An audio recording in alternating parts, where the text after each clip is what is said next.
Lideramos el camino de la opinión pública y buscamos que la cultura del debate alcance consensos y soluciones a los problemas de nuestro país.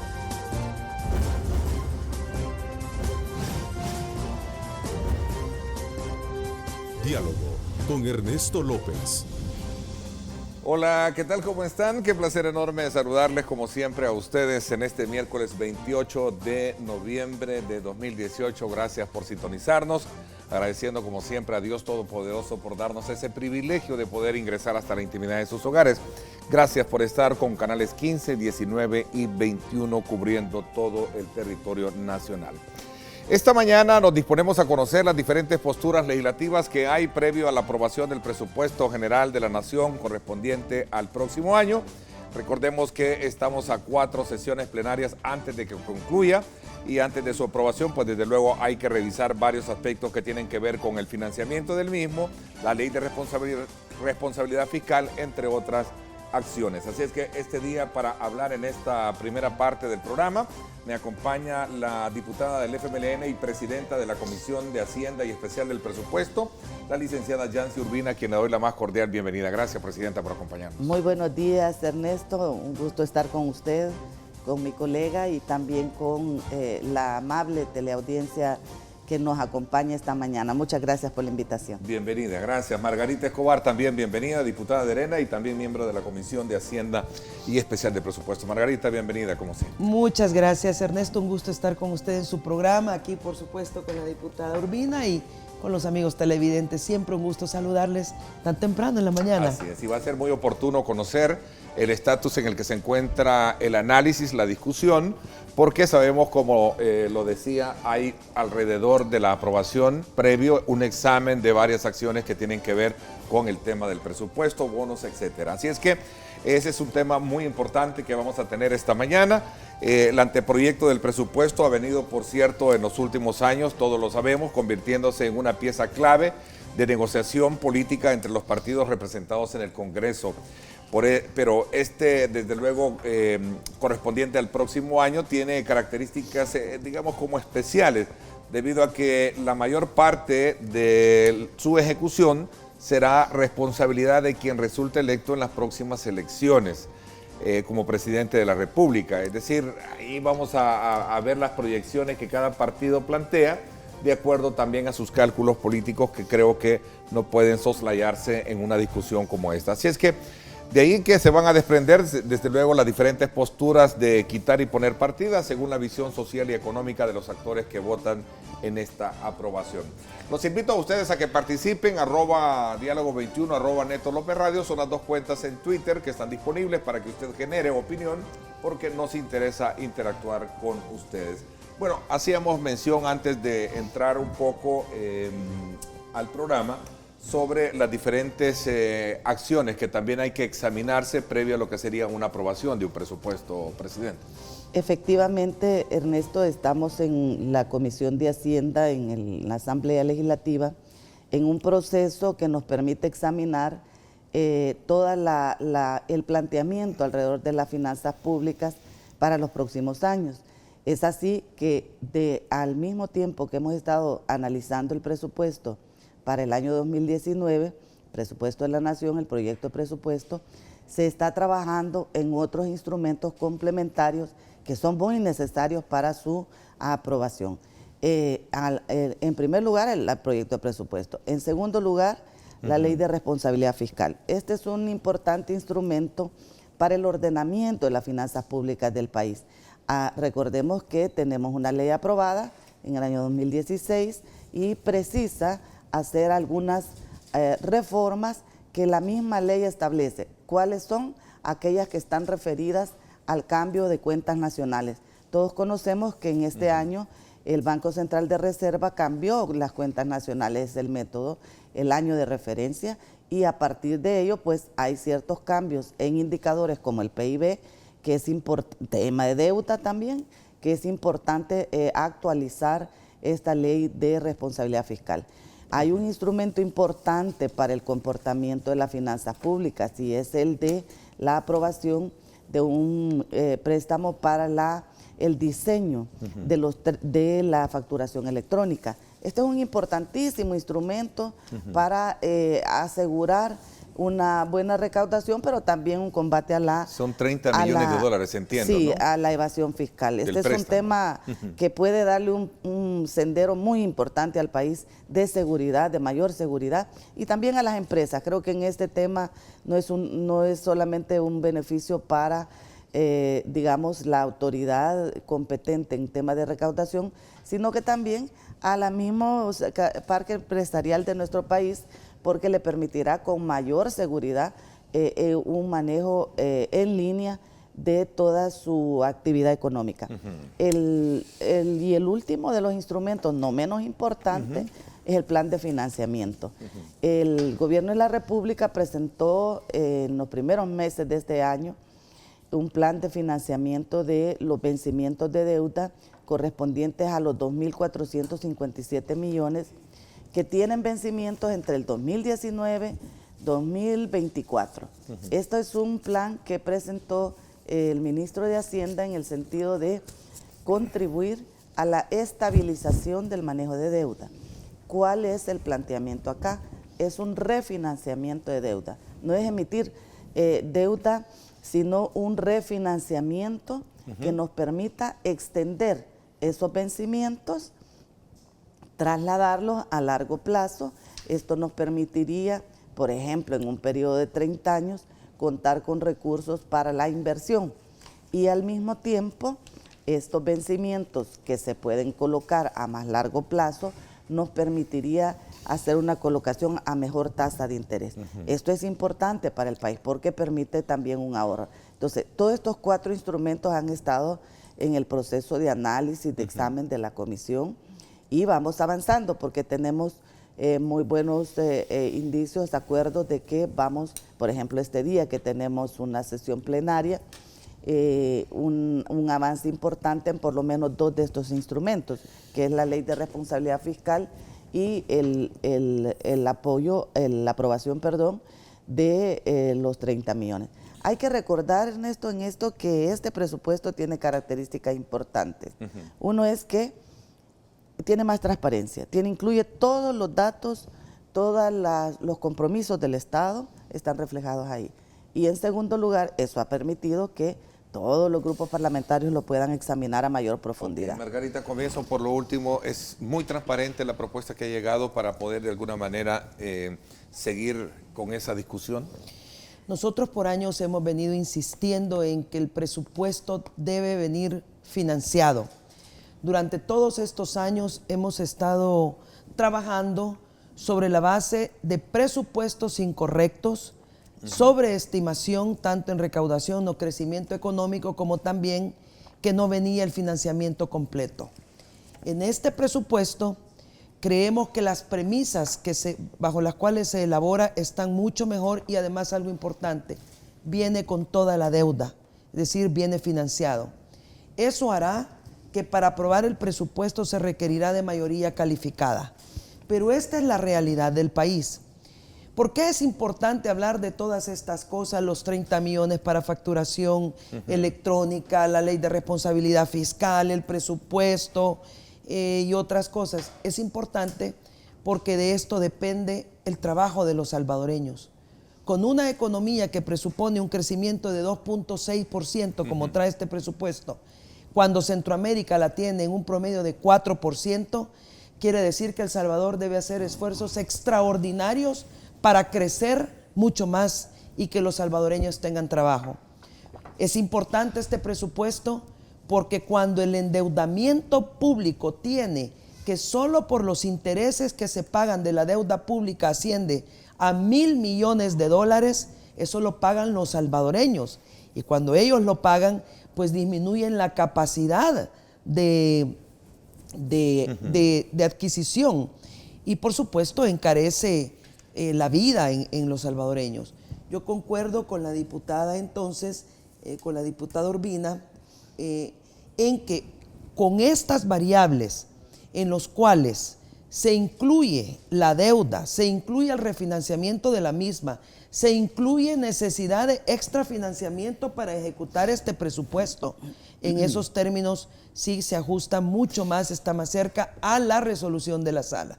Traemos un presupuesto de 6.733 millones de dólares, de los cuales 1.009.72 millones son para el programa de inversión pública, que andaría alrededor de un 3.7%. Incluye los 800 millones del vencimiento de eurobonos en el 2019. Incluye 52 millones para los veteranos, 184 millones para los subsidios que los salvadoreños tienen y 257 millones ponen aquí para programas sociales. Eso ya viene en la propuesta, ya viene, no es una petición de ustedes. No, ya viene tal, en la propuesta y trae 1.407 millones para la emisión de títulos valores. Este es el escenario que nos plantea el gobierno y nosotros queremos decirles que estamos viendo para tratar de darle a la nación un presupuesto balanceado que cubra la deuda, que no haya despilfarro, incluye también toda una sección de nuevas plazas en varios rubros. Las vamos a estudiar en el momento que entremos a ello. A propósito, hablando de plazas, escuché un debate, monitoreando la información, un debate con relación al tema de la designación de plazas administrativas, que algunos no estaban muy de acuerdo de su partido, Margarita, para poder de alguna manera hacer las consideraciones a la aprobación del mismo, sobre todo porque eran plazas administrativas en el área de salud, cuando lo que debería de ser plazas destinadas para médicos, etcétera. Diputada Urbina, ¿o también? Mire, con respecto a las plazas, nosotros no debemos prejuzgar hasta que entremos al fondo del estudio de estas plazas. En el presupuesto presentado le van diciendo ministerio por ministerio qué plazas son de las que estamos hablando.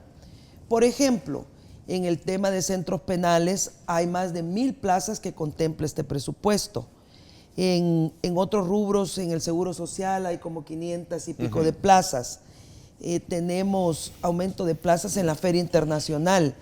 Entonces creo que en este momento lo que sí hay que dejar montado en la mesa es que hay que estudiar ese aumento en todos los rubros, ver cuáles son esenciales y ver cuáles constituirían. ¿Cuántas plazas son? Una alrededor carga. de 1.200 plazas general por todas. En el tema del gobierno 1900. central, Ernesto, estamos hablando de 1.326 plazas. A nivel de descentralizadas, 1.000, y a nivel de empresas públicas son 147. Son alrededor de 2.400, un poco más de 2.400 plazas. Hay que tener muy en cuenta en esto que cada una de las dependencias que ha presentado su presupuesto tiene una debida justificación, como lo manda también la sentencia de la sala, es decir, cuáles son las razones que motivan para que usted pueda incrementar una plaza. Y al respecto, yo creo que en eso hay que, como lo dice nuestra colega, hay que verlo sin prejuicios, porque la verdad es que cuando usted empieza a examinar, le pongo un ejemplo, estamos hablando de la Corte Suprema de Justicia, tiene 245 plazas que incorpora en el presupuesto de este año. Y usted encuentra ahí que el detalle que ellos nos dicen es, bueno, estos van para juzgados, van para una cantidad de dependencias en el órgano judicial que realmente son necesarias. Ellos ya han hecho su propio examen. Cuando usted habla de centros penales, yo le quiero decir, mire, 1.000 plazas van asignadas ahí. ¿Cuál es el detalle que está pasando con centros penales y por qué se requieren estas 1.000 plazas? Se requieren porque entra en funcionamiento en el año 2019 a plenitud la ampliación, el nuevo centro penal de Izalco. Usted reconoce que este cambio que ha tenido todo el manejo de centros penales ha sido una cosa que ha ido profesionalizándolo, lo ha ido mejorando en instalaciones, ha cambiado mucho el perfil de todos los centros penales en nuestro país. ¿Qué está ocurriendo? Que entra en funcionamiento completo la nueva etapa del penal de Izalco y entra en funcionamiento también la nueva etapa del Centro Penal Esperanza, que son 2 grandes complejos, granjas penitenciarias que entran en funcionamiento. Entonces, cuando usted va viendo el detalle, encuentra que cada una de esas tiene una justificación, y es bueno que lo tenga, porque en el ámbito de plazas siempre ha habido como mucho cuestionamiento, y yo lo que sí creo es que es importante. Mire, entra en funcionamiento en el Seguro Social el pediátrico. Hay que contratar plazas de médicos pediátricos, hay que contratar plazas de enfermeras. Hay alrededor de 500 plazas que va a incorporar el Seguro Social. ¿Qué ingresa? Ingresa el hospital del pediátrico, ingresa el hospital de San Miguel. Hay varias nuevas instalaciones que está abriendo al servicio de la población el Seguro Social, y en ese ámbito pues va un análisis de cada uno.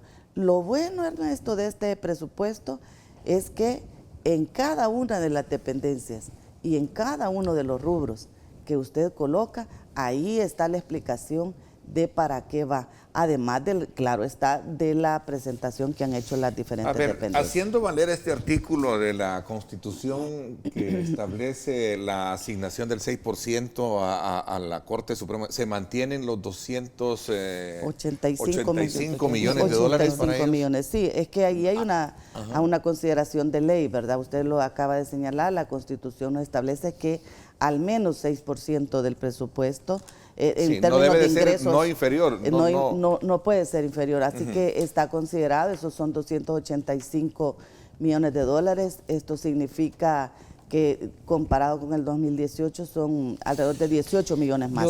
Margarita, yo creo que es bien importante que cuando se vea el presupuesto se vea de manera completa. Del presupuesto que estamos hablando, de 6.300 millones de dólares, un poco más. Ahí ya dijimos que está el vencimiento de los eurobonos, etcétera. Pero de la distribución efectiva, la Asamblea Legislativa tiene 58 millones de dólares. El órgano ejecutivo tiene 3.020.5 millones de dólares. La Corte Suprema de Justicia o el órgano judicial, 285. La Corte de Cuentas de la República, 43 millones. Subió, por cierto, ¿no? Ha presentado un presupuesto un poco más alto porque ellos están en un proceso de modernización de la Corte Suprema, de la Corte de Cuentas de la República, en el cual están incorporando las audiencias orales y están incorporando elementos. Bessie Ríos preguntaba ahí sobre si eso contempla el incremento del salario de los magistrados. No, y eso es lo que yo quiero decir, que no solo se trata de la necesidad o el número de plazas, sino que esto hay que verlo también con la tabla de remuneraciones y cuánto significa esto con relación al PIB. Por ejemplo, ahorita, en materia de remuneraciones, aproximadamente el 10% del Producto Interno Bruto va para remuneraciones. En casi todas las instancias, aproximadamente el 70% de las remuneraciones. Ahí está el tweet que hacía referencia, por cierto. Un saludo a la niña Bessie.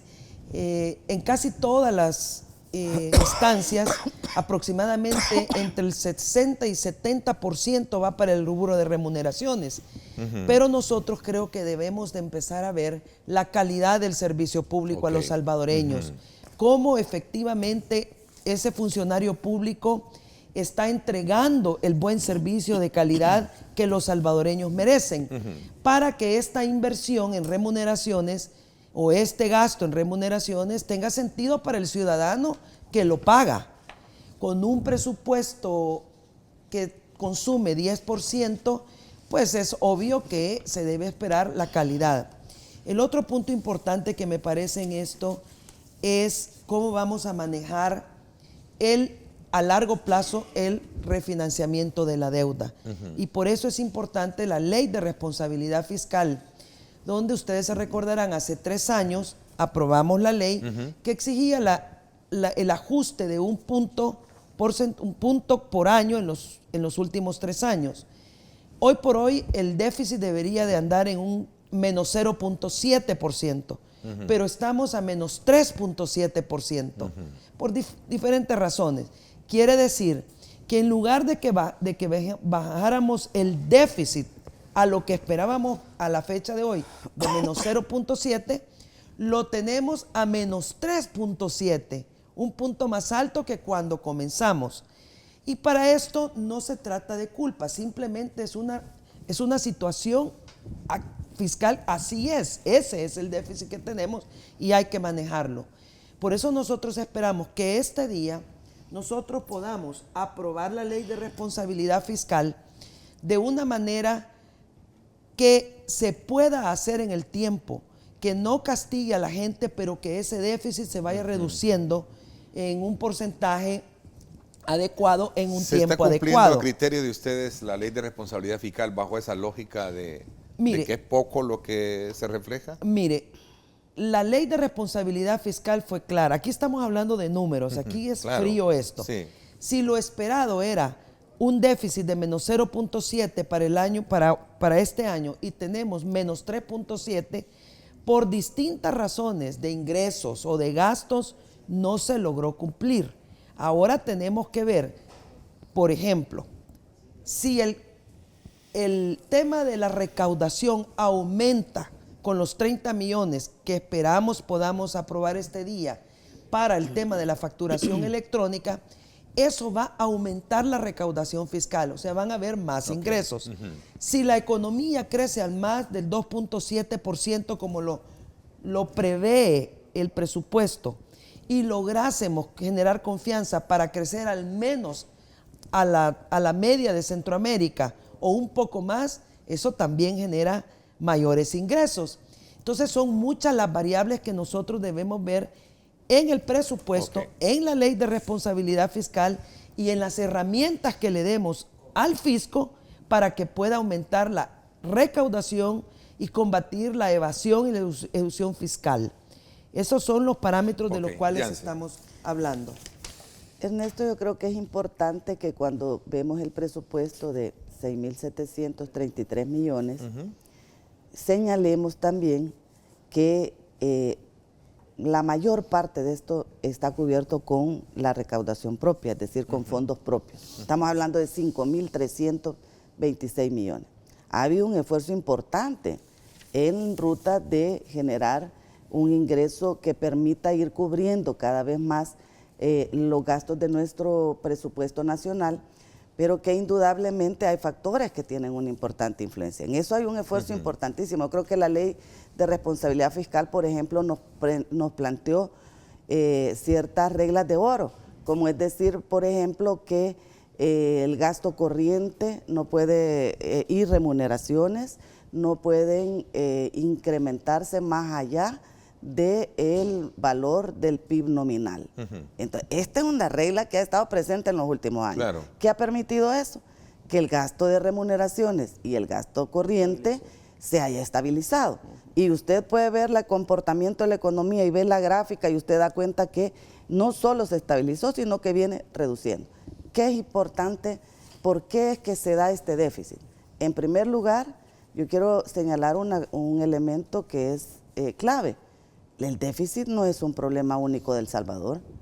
Usted ve el comportamiento económico de todos los países y la mayor parte de los países del mundo tienen un problema de déficit. Estados Unidos lo tiene, Centroamérica, todos los países lo tienen. O sea, no podemos ser la excepción, me quiere decir. Yo quiero decir, no, yo creo que no es que seamos la excepción.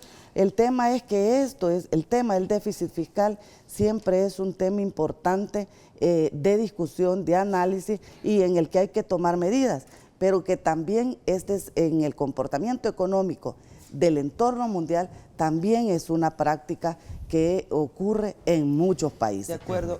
Tema pero es importante señalar que entonces la brecha de financiamiento, ¿por qué se hace? Hablemos un poquito de ese tema. ¿Dónde está la brecha de financiamiento que permite que entonces hoy tengamos un déficit fiscal de ese tamaño? Bueno, eso se da por dos razones. Uno, hay gastos que incrementan y hay ingresos que disminuyen.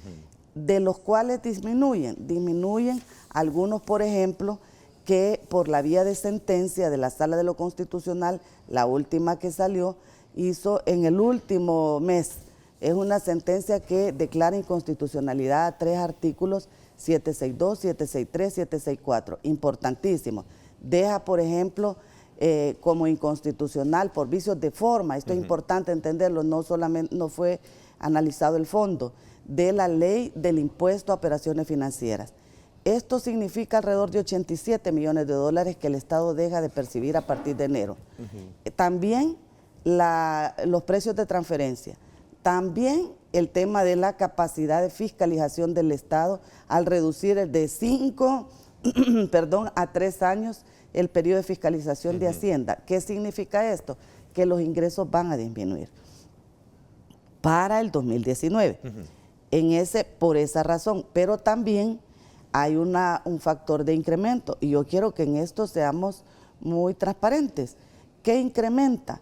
88 millones de pensiones, por ejemplo. 23 millones que ahora hay que adicionar de pensiones del IPFA. Es decir, hay una serie, así como hay momentos en que disminuye, hay otros elementos que ingresan. Entonces yo creo que en eso, pero ¿cuál es lo relevante de esto? Es que el análisis de todo ese comportamiento se está haciendo. Más técnico que político. Y que tengamos, Ernesto, un buen acuerdo de presupuesto. Sí. El presupuesto es muy transparente al reflejar justamente esas variables económicas. Yo quisiera hablar un poquito sobre el déficit fiscal. Sí, es cierto que el déficit fiscal en el mundo pues puede aparecer de una manera u otra. Sin embargo, yo quiero hacer referencia a El Salvador. Acaba de venir el Fondo Monetario Internacional y al revisar el cumplimiento de la Ley de Responsabilidad Fiscal, dijo varias cosas, pero me quiero referir al déficit y la deuda. Decía que con el nuevo ajuste del PIB, la deuda de El Salvador, que ahorita anda un poco más del 70%, imagínese usted, 70%, debe bajar al menos al 50%. Bueno, esos son números grandes para poder reducir la deuda que incluye pensiones, ¿verdad? El 70% incluye pensiones. El sistema público no financiero lo incluye pensiones. Pero el punto aquí es que El Salvador debe manejar mejor su deuda. Debe manejar mejor la calidad de la inversión, debe medir mejor el impacto de la inversión, debe hacer crecer la economía, debe también vigilar que la inversión pública sea de calidad y dinamice la economía nacional y que no se den inversiones públicas que quedan a medio andar. O sea, usted habla de garantizar el pago de esos 800 millones a diciembre del otro año, que es cuando concluye. Eso se tiene que hacer independientemente. Garantizando con una meta de crecimiento económico. Sin crecimiento económico, no solamente es la variable de impuestos. A la gente ya no hay que ponerle más impuestos, así de claro, no más impuestos.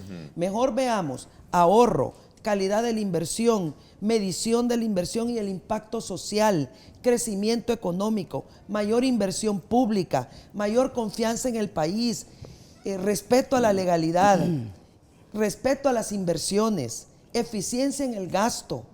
Esas otras variables que además son las que el país está exigiendo son parte de toda esta conversación a veces un poco árida, cuando usted empieza a hablar de porcentajes y millones. Técnicamente hablando así lo es, pero políticamente hablando es presupuesto tiene más que políticamente hablando, es que El Salvador funcione bien, funcione para los ciudadanos, funcione para lo que el rubro se dice. Por ejemplo, medicinas.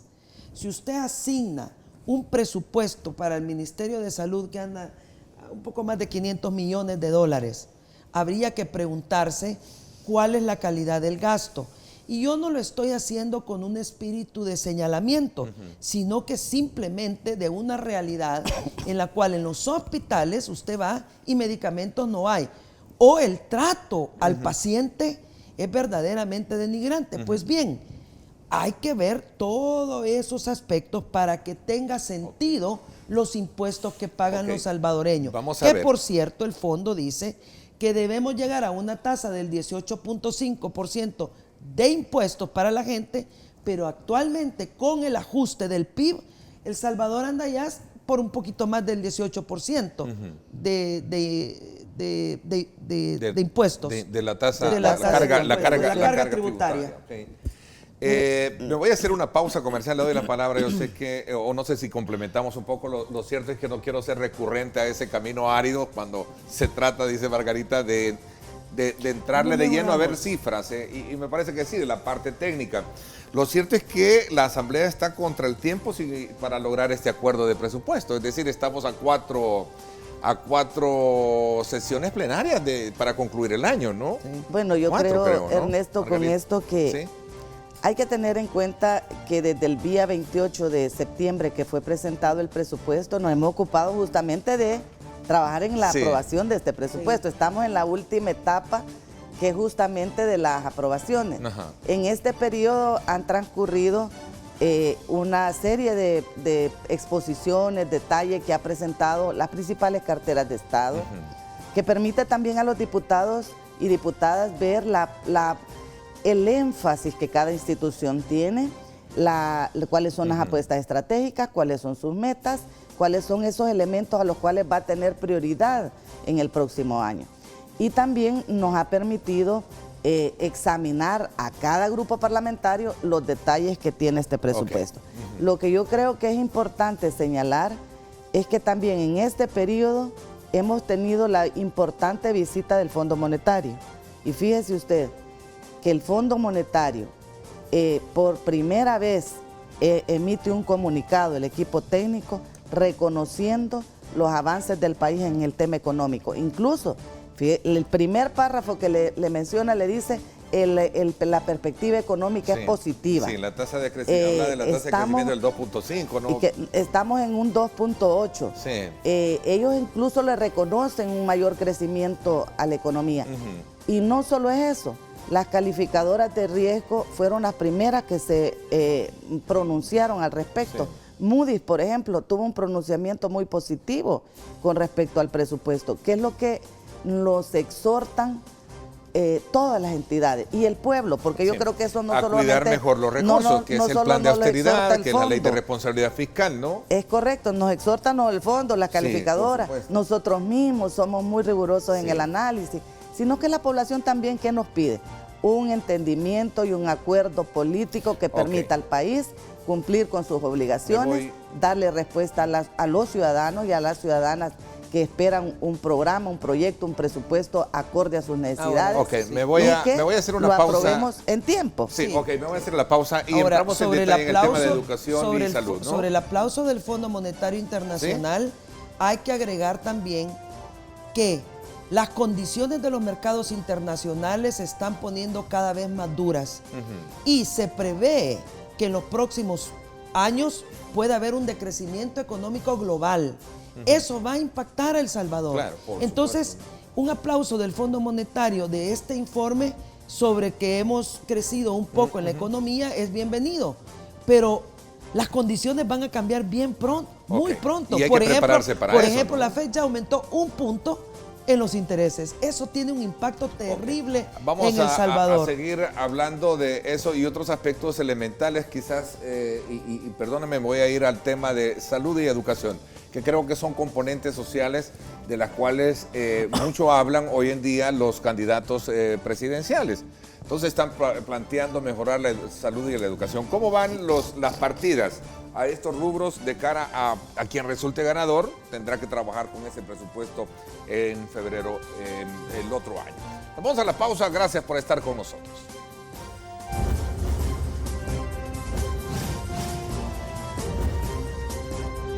Diálogo con Ernesto López.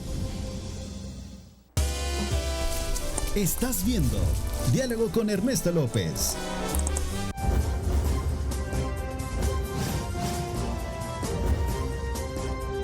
Diálogo con Ernesto López.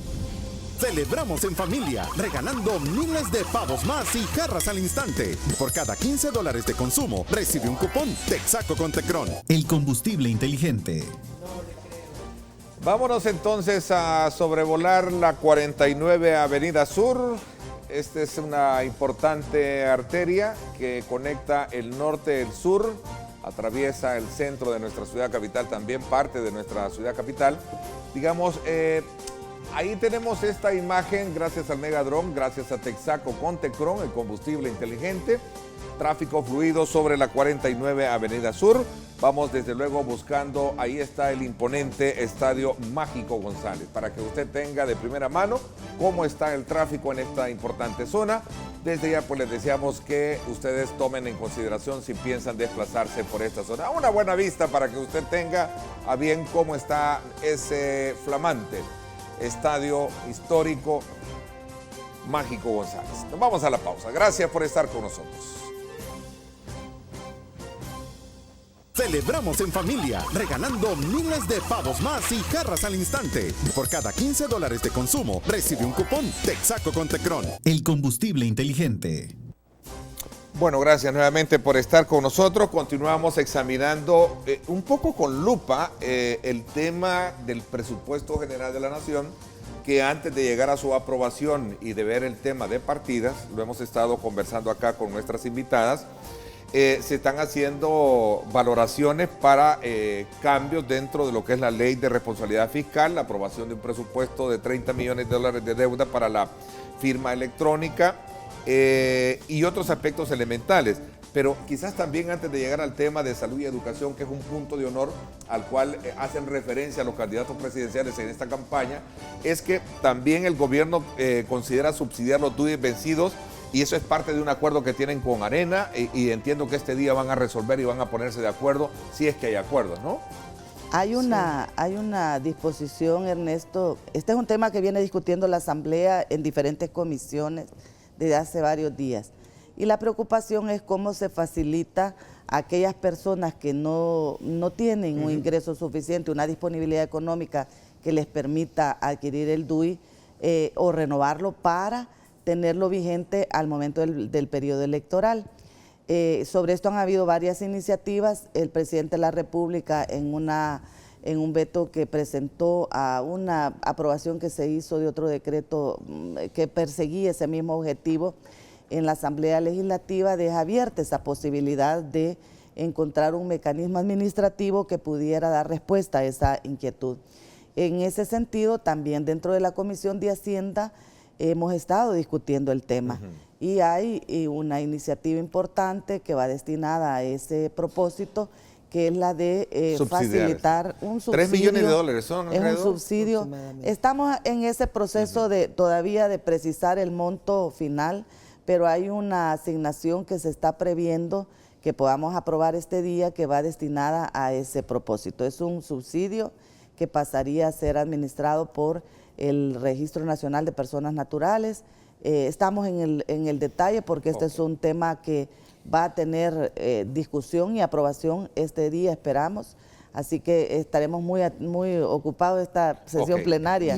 Tiene muchas cosas. Y yo sobre esto solo quisiera reforzar lo que dice la diputada Urbina, y es decirle a los ciudadanos que cuando nosotros aprobemos, primero Dios, este día, el subsidio de los DUI vencidos y dañados, estén atentos, porque ahí también debemos incluir el mecanismo mediante el cual el ciudadano pueda ir a una oficina del registro a sacar su DUI y de manera gratuita cuando éste está vencido o dañado. Ya luego es una cuestión, como dice la diputada, interna del gobierno, cómo se van a liquidar las cuentas. Lo importante es que hoy podamos nosotros distribuir, entregar ese subsidio para que el registro pueda comenzar a emitir el DUI a los ciudadanos. No empieza hoy la emisión del DUI gratuita.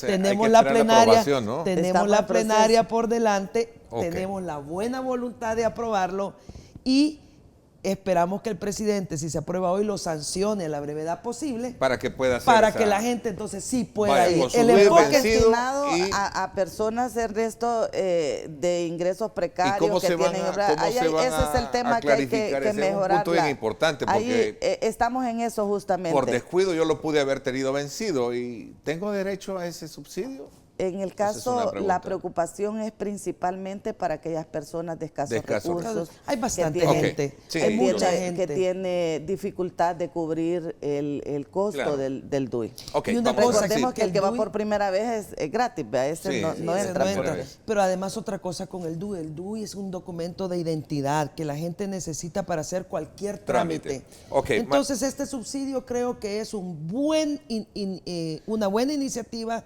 que le va a ayudar a los ciudadanos, que le va a ayudar a la gente. que se logre ese acuerdo por el bien de estas personas También que lo nosotros necesiten. esperamos, sí. A ver, ¿cómo esperan ustedes dejarle la cartera de educación en cuanto a presupuesto y salud al nuevo gobierno? Porque los candidatos presidenciales están sobre la base de hacer una apuesta importante para mejorar la educación y la salud si lo vemos dentro del contexto electoral hoy en día. A ver, así, Bueno. cuéntenme un poco y brevemente porque el tiempo se nos está La yendo. cartera de educación crece alrededor de 56 millones respecto al 2018. Entonces, del 2019 lleva 56 millones más. ¿Cuánto es el presupuesto Salud. asignado para educación? perdón. Es 996 millones. Casi llegamos a los 1.000 millones de dólares que van asignados al ramo de educación. Educación es una de las carteras que tiene la mayor asignación, digamos, de recursos. ¿Qué significa esto? Una apuesta estratégica en el tema de educación. Yo debo decirle de que el 52% de esa asignación presupuestaria está dirigida a educación básica. También hoy tiene una asignación importante el nivel universitario, Ernesto, y en esto creo que una de las variantes que tiene este presupuesto importante es facilitar los recursos para la universidad en línea. Este presupuesto en educación garantiza el funcionamiento de la universidad en línea para que todos aquellos estudiantes que no pueden acceder presencialmente a la universidad puedan hacerlo por la vía de esta plataforma electrónica. Se garantiza la gratuidad de la educación universitaria con una asignación de más de 2 millones para ese propósito. La investigación científica, es decir, la educación universitaria tiene hoy una atención importante. La Universidad de El Salvador tiene un incremento de alrededor de 8 millones de dólares. Esto es muy importante porque complementa todo el ciclo educativo. Debemos de decir también que en este presupuesto ya se incorpora una parte para la educación de primera infancia, que es de 0 a 4 años. No es completo, pero es un tema donde viene avanzando también el país. Y por otro lado, el acceso, asegurar el acceso de la población a la educación es una de las preocupaciones que tiene esto. ¿Y cómo se contribuye a eso? Con todos los programas que procuran que el estudiante quede en la escuela. Okay. El programa de alimentación escolar, el programa de los paquetes escolares, los programas que tienen que ver con uniformes, zapatos, que son importantes porque también tienen un efecto en la economía. Ernesto, yo debo decirle, muchos de estos la mayor parte de todos estos programas, los proveedores son los micro y pequeños empresarios, que constituyen alrededor de 2.800 micro y pequeñas empresas que le proveen al Estado. Educación recibe En un educación, incremento de 56 millones. Ya. millones de dólares. Y en Ahora, el caso de salud, que recibe un incremento importante también de 39 millones. Quiero decir, ¿Del total de? Del total de 662 millones. Escalafón va ahí incluido. Escalafón va en salud. Y también yo quiero decir un importante dato para los docentes y personal administrativo de todo el ramo de educación. El presupuesto contempla el incremento para toda la plantilla de docentes y también administrativos del ramo de educación. Ahí está considerado. Esta es una parte importante porque son compromisos que se aprobaron incluso en la Asamblea el año 2018 para incorporarse también en el año Margarita. 2019. Vaya, mire, Si bien es satisfecha cierto, con las cifras proyectadas en el presupuesto en esta yo área? vuelvo y digo lo siguiente. Cuando analizamos números, tenemos que analizar la calidad de la inversión y la distribución del mismo.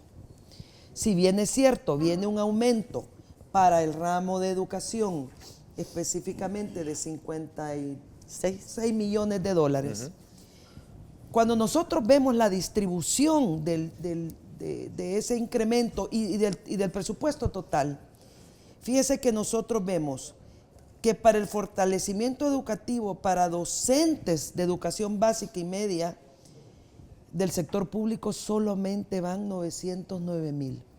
Me voy a detener aquí un poco. No llega ni a $1 millón la capacitación de los docentes que van a atender educación básica y media en el servicio del sector público. Esto a mí me parece fundamental. ¿Por qué?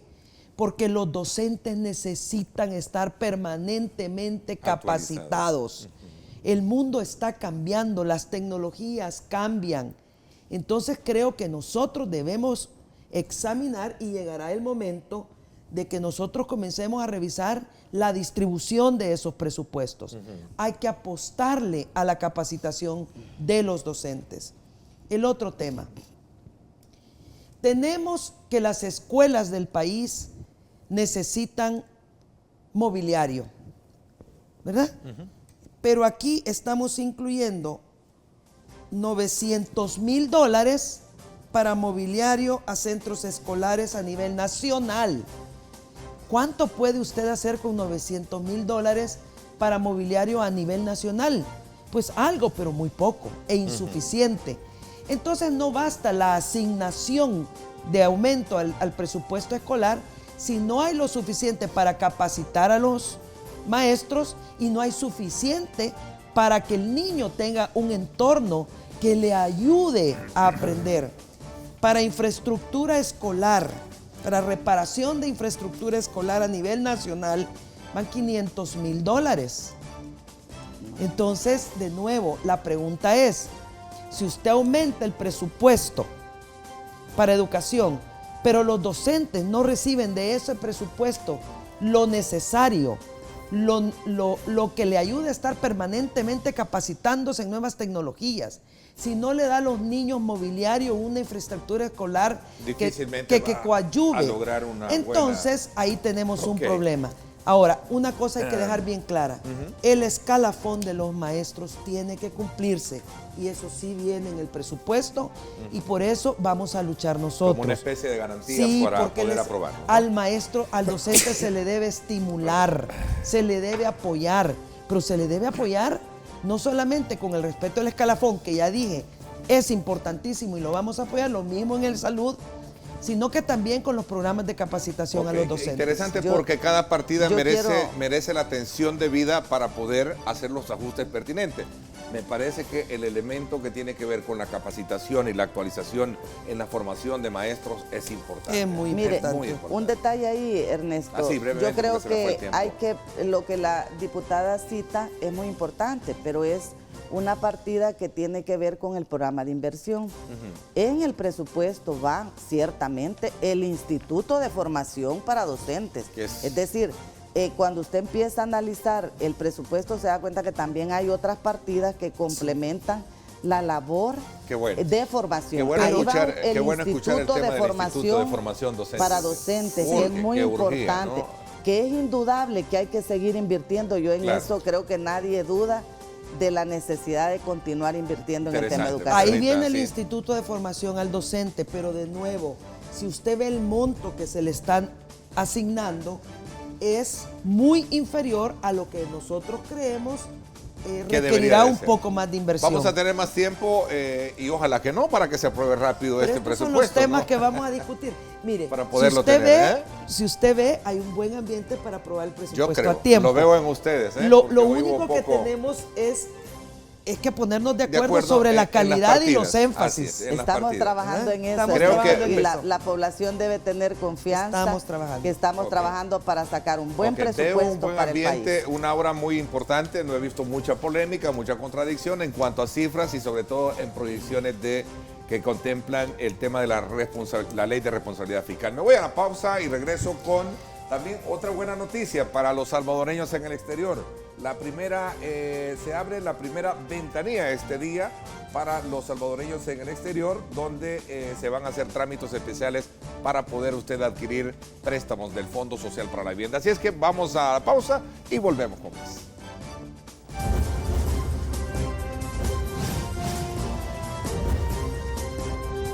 Diálogo con Ernesto López. Estás viendo Diálogo con Ernesto López.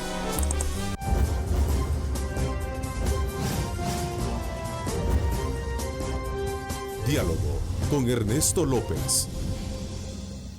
Bueno, gracias nuevamente por estar con nosotros, tal como lo anuncié, esta segunda parte. Me acompaña el presidente del Fondo Social para la Vivienda, el licenciado Tomás Chévez, con quien vamos a hablar acerca de la primera ventanilla en el estado de Maryland, la tercera ya en los Estados Unidos, la primera fue en Los Ángeles, luego en Nueva York y ahora la primera ya en Silver Spring, Maryland, y complementando ya la tercera ventanilla de atención a salvadoreños en los Estados Unidos. Bienvenido, presidente. Como no, Ernesto, muchas gracias por la invitación. Un saludo especial a todos los televidentes. Contento siempre de traer noticias para la población salvadoreña y también para nuestros compatriotas en los Estados Unidos. ¿De qué se trata esta tercera ventanilla y cuáles son los beneficios que el salvadoreño puede en el exterior tener de esta? Sí, bueno, en la ventanilla quizás lo más importante es la atención personalizada que le damos al compatriota. Ahí yo siempre doy una recomendación, la precalificación, que no es otra cosa sino determinar el monto máximo que se le puede dar al usuario o a la familia, ¿verdad? Porque recordemos que en el Fondo Social hasta 3 miembros de la familia pueden participar en el crédito. Ahí también se da la información de todas las líneas de crédito y los programas, diferentes programas que tenemos para atender a nuestros compatriotas, aunque hay un programa especial que es Vivienda Cercana. A través de Vivienda Cercana es que estamos atendiendo a todos los compatriotas. Ya son 3 ventanillas, Ernesto, tal como usted lo dijo. La primera en el Consulado de El Salvador en Los Ángeles, la segunda en el Consulado de Long Island en Nueva York y hoy la tercera pues obviamente en el Consulado de Maryland en Silver Spring. Entonces estamos cumpliendo el plan 10 que nos habíamos comprometido con nuestro presidente Salvador Sánchez Serén. Ya son 3 ventanillas, nos queda una para lo que faltaría los 5 meses del 2019, que esta tiene que ser en Houston, Texas. Ahora, ¿qué más hacemos en la ventanilla? Además de toda la información de las diferentes líneas de crédito de los programas, también le facilitamos los formularios para los poderes.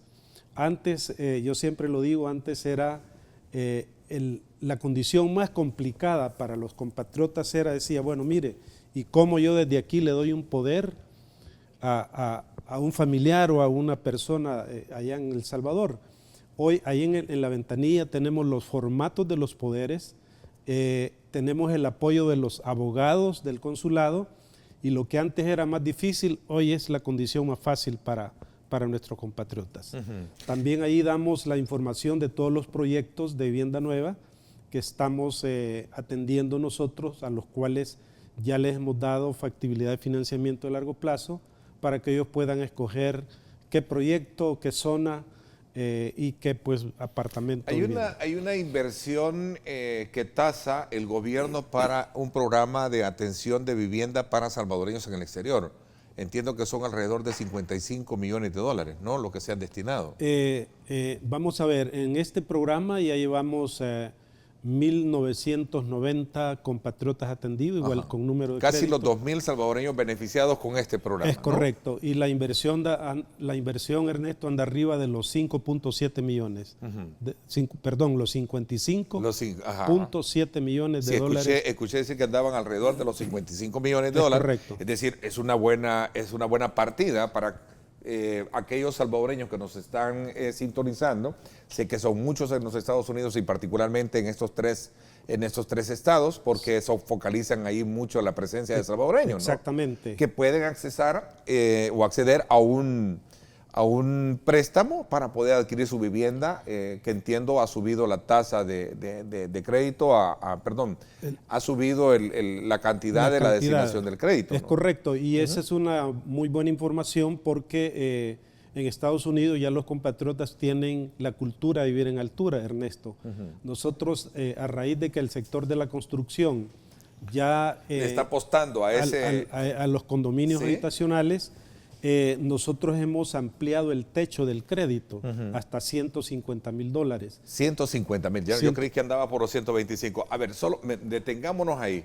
A ver, un salvadoreño viviendo en los Estados Unidos puede desde allá, sin mayor trámite de rigurosidad, correcto, tomando en consideración su estatus laboral de allá, es correcto, accesar a un crédito a través de la ventanilla y comprar su apartamento, por decirlo así, el apartamento o su vivienda. Así mismo. De 150,000. De 150,000. Que es un apartamento ya... Sí, bueno, por supuesto. De una categoría muy buena. Muy buena, ¿no? Ahí hay que hacer dos aclaraciones. El techo es 150,000. El precio puede ser mayor todavía.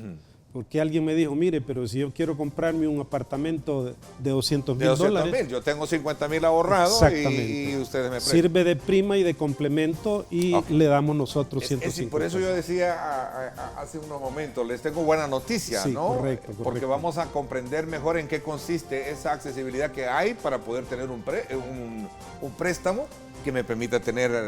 Y yo sé que muchos salvadoreños que residen en los Estados Unidos siempre están bajo esa lógica de trabajar en lo que puedan y luego invertir acá en una vivienda para cuando regrese. Voy a hacer una pausa un poco más en detalle. Esto es parte de un plan 10, que fue el que se lanzó a partir después de las elecciones del gobierno, correcto, ¿no? así mismo. De las elecciones pasadas, ¿no? Sí, así mismo, sí. Vamos a una pausa y regresamos con más. Gracias por sintonizarnos.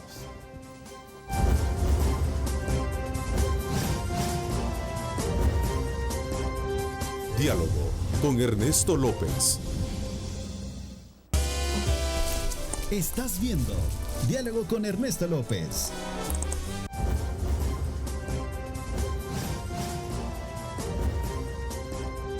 Diálogo con Ernesto López. Bueno, gracias nuevamente por estar con nosotros, conversando con el presidente del Fondo Social para la Vivienda, el licenciado Tomás Chévez, sobre los beneficios que tiene este acercamiento de los servicios del Fondo Social para la Vivienda para los salvadoreños en el exterior. A ver, ¿cuáles son esas tasas a las cuales se les asigna ese crédito que puede tener todo aquel soñador que piensa en algún día regresar al país, jubilado, lo que sea, a través de un beneficio de préstamo como el que ustedes están asignando? Sí, bueno, las condiciones, quizás las más fundamentales, Ernesto, $150,000 el techo máximo, 30 años de plazo, ahí estamos igualándonos a los bancos. Tasa de interés, el 7.99, es una tasa muy, pero muy competitiva, sí, considerando, y hay que hacer la aclaración, Ernesto, que la tasa que nosotros damos es la tasa efectiva. Ya no hay sumatoria de nada, ¿verdad? No hay costo de trámite, no hay costo de desembolso, sino que es la tasa efectiva. La prima, el 5%. Es decir, que nosotros le financiamos el 95% de ese apartamento que los potenciales usuarios que ya quieran vivir en apartamentos se les proporciona. Esto es para el sector formal, por supuesto. Si es apartamento usado, cambia un poquitito, siempre 30 años, 8.99 la tasa, sube un punto, porque ya no agrega valor, sino que la vivienda nueva es la que dinamiza la economía. La prima el 7%, que todavía sigue siendo muy buena, y financiamos hasta el 93% del valor. Ahora, para el sector de ingresos variables o sector informal, de igual manera, por el principio de inclusión, están también con la posibilidad de poder obtener un crédito de $150,000. Ya para el sector de ingresos variables son 25 años plazo, 8.99 la tasa de interés y el 8% de prima. Eso implica el financiamiento de parte del Fondo Social del 92% del valor del apartamento o de la vivienda. Y obviamente si es usado, de igual manera, 25 años plazo, el 9.99%, el 10% de prima y el financiamiento del 90%. Mucha gente puede decir, bueno, pero mire, ¿por qué el 10% para el sector el sector informal para un apartamento usado? Pues obviamente el 10% es por lo general lo que está pidiendo el sistema financiero en cualquier crédito hipotecario. Entonces, creemos nosotros que con estas condiciones estamos aportando a que nuestros compatriotas en el exterior puedan obviamente comprar su apartamento acá en El Salvador. O una casa, si también para el acceso al crédito es para vivienda nueva o también usada para ellos. Sí, los $150,000 aplica para apartamento, para vivienda, ya sea nueva o ya sea usada. Aparte de esto, creo que es una estimulación a la actividad económica de la industria, ¿no? Correcto. O sea, porque le está de alguna manera abriendo una cartera que favorece a un sector tan importante, generador de mucho empleo, que es el sector de la construcción. Y esa es la visión nuestra, y por eso manifestamos, Ernesto, que el aliado estratégico del Fondo Social es el sector de la construcción. ¿Por qué? Porque a través de la compra de una vivienda se genera obviamente el trabajo masivo en el sector de la construcción, y se estimulan 3 sectores más: el sector industria, el sector comercio y el sector servicio. En ese sentido, estamos complacidos de poder presentar pues este nuevo techo de financiamiento en beneficio de la población salvadoreña y de nuestros compatriotas en el exterior. Bueno, dice Mauricio Rodríguez, Ernesto, fíjese que yo compré una casa en El Salvador, y sí, el fondo me prestó el 90% y sí me lo dieron hace 3 meses, ¿no? O sea, y sí me lo dieron. Es un poco tardío el trámite, alguien me dice por acá también, sumado a este comentario. Parece que hay mucha burocracia también. Bueno, la otra buena noticia, Ernesto, es que ya implementamos el expediente electrónico. Sí, en el formato de trámite anterior, sí, porque era como una cadena, ¿va? Y eso pues obviamente se tardaba, porque en cualquier puesto de la cadena del proceso de aprobación se demora mucho tiempo. Entonces, al acumular los días en el debido proceso, se generaba un poco de tardanza. Hoy, con el expediente electrónico, lo que es vivienda nueva, estamos dando respuesta entre los 10 y los 15 días. Eso de la tardanza pasó a la historia. Sin embargo, para lo que es vivienda usada o apartamento usado, sí, porque allí seguimos un proceso. Hay que hacer el peritaje, ¿verdad?, del bien a comprar. Hay que conseguir una certificación extractada del CNR. Es decir, hay varios documentos que no dependen de la agilidad del fondo, sino que dependen de otras instancias a las cuales el interesado tiene que acudir. Pero aún en el proceso de vivienda usada ya hemos reducido sustancialmente los tiempos, y tenemos pues liquidez suficiente para poder atender cualquier solicitud de crédito. Y esto yo quiero hacer la aclaración, que el hecho de que hayamos pasado o hayamos incrementado el techo del crédito no implica, Ernesto, que nos estemos alejando de la función social del fondo.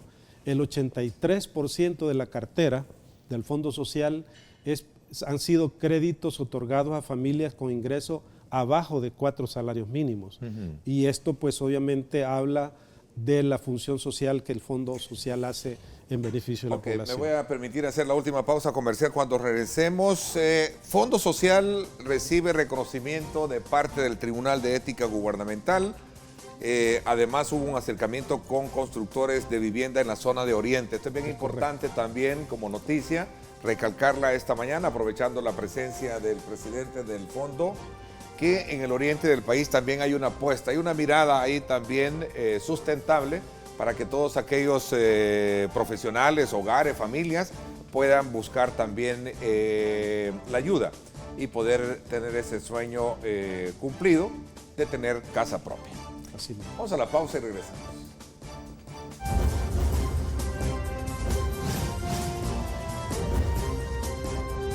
Diálogo con Ernesto López. El futuro es imaginar, es pensar en grande. Prepárate hoy. Estudia en la UFG y amplía tus oportunidades. UFG, tecnología, innovación y calidad. Bueno, gracias nuevamente por estar con nosotros. Cuénteme un poco sobre el acercamiento con constructores en el oriente del país. Esto podría ser una buena noticia también para muchas familias que seguramente están pensando en tener casa propia, ¿no? Bueno, la zona oriental estamos un poco preocupados porque la producción de vivienda de interés social bajó a nivel nacional, pero en San Miguel todavía más fuerte.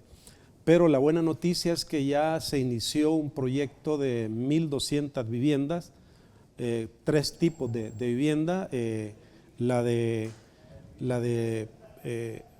vivienda de interés social, que son 38.900, y la segunda anda ahí por los $45.000 y ya la tercera anda de $70.000 para arriba.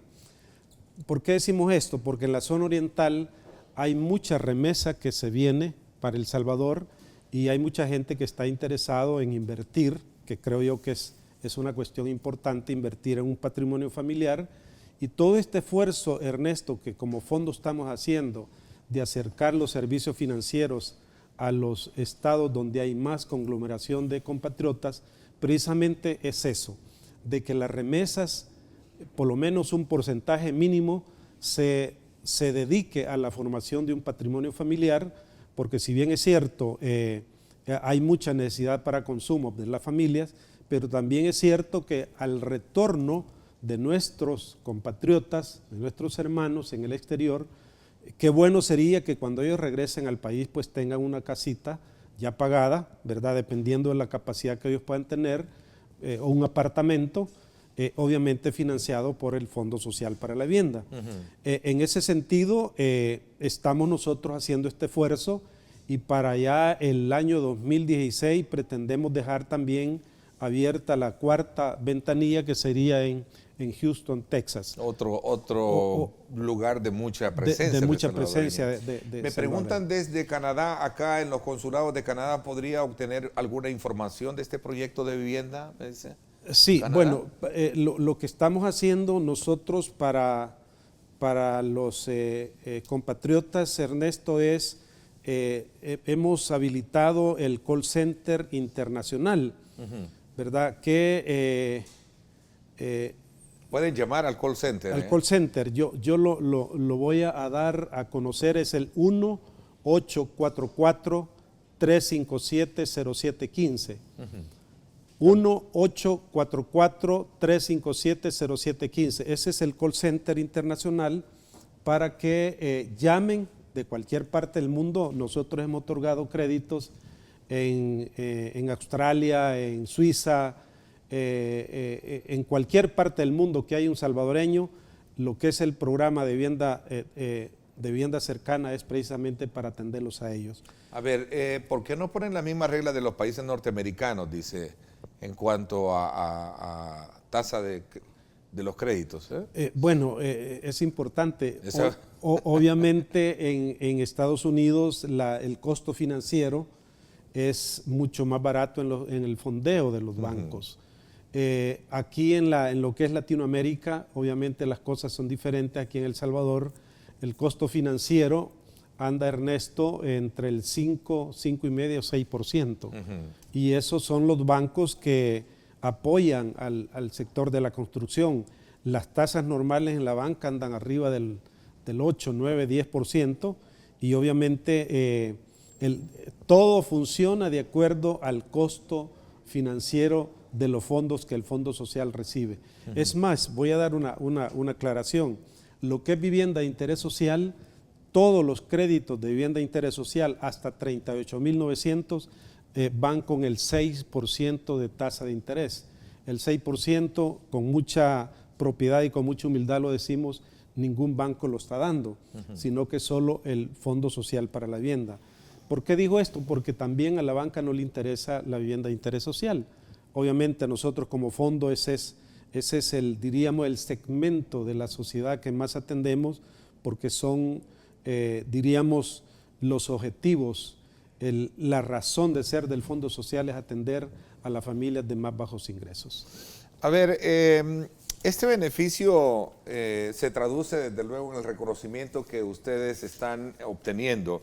El Tribunal de Ética Gubernamental recién se les otorgó como una expresión que busca alentar precisamente el trabajo de transparencia Sí. que ustedes tienen, ¿no? Bueno, hemos tenido varios y esa es una de las satisfacciones grandes que este servidor ha tenido en el Fondo Social. De todas las instituciones del Estado, el Fondo Social es la que sacó el primer lugar en las buenas prácticas y en la divulgación de las buenas prácticas de ética gubernamental. Ese reconocimiento pues también es parte del esfuerzo de todo el personal, el equipo del Fondo Social, a cuales ya les agradecí públicamente, lo ratifico. Muy agradecidos por el apoyo en hacer nuestras las buenas prácticas en el término de ética. Pero de igual manera, Ernesto, recientemente recibimos el premio también a nivel institucional de gobierno de las buenas prácticas en medio ambiente. Ahí analizaron todo lo que estamos haciendo en el Fondo Social, todo lo que es energía LED, todo lo que es accesorios ahorrativos, todo lo que son los aires acondicionados ya con principios ecológicos. Entonces todo eso, el reciclaje de los desechos sólidos, todo eso nos acreditó a ser la primera institución de todo el Estado de recibir pues el primer lugar en las buenas prácticas en el medio ambiente. Y en el manejo de archivo y el manejo documentario, el Instituto de Acceso a la Información también nos dio el primer lugar y nosotros somos referentes a nivel de Centroamérica en el tipo de archivo y en el manejo documental que tenemos en el Fondo Social para la Vivienda. El tiempo se me fue, quiero agradecerle que hayamos aprovechado estos minutos para conocer de cerca este nuevo trabajo y beneficio de acercamiento que está haciendo el Fondo para Salvadoreños del Exterior y también ligeramente conocer qué hace por salvadoreños acá en el país. Gracias, presidente, por habernos acompañado. Muchas gracias a usted, Ernesto. Bendiciones a todos los... Gracias por mi parte, esto es todo por hoy. Quiero agradecerles, invitarlos a que no se pierdan, desde luego hoy, su programa Los Protagonistas a las 8 de la noche por canales 15, 19, 21. Vamos a estar interesantes midiendo el tema de la institucionalidad en el país y el nuevo reto de cara al gobierno que se elija en febrero próximo. No se lo pierda hoy a las 8 de la noche. Y por supuesto también nuestro debate político semanal en radio a las 6 de la tarde en directo con Ernesto López Radio. Gracias, pásenla bien y como siempre recuerden lo más importante, amar a Dios sobre todas las cosas. Lideramos el camino de la opinión pública y buscamos que la cultura del debate alcance consensos y soluciones a los problemas de nuestro país.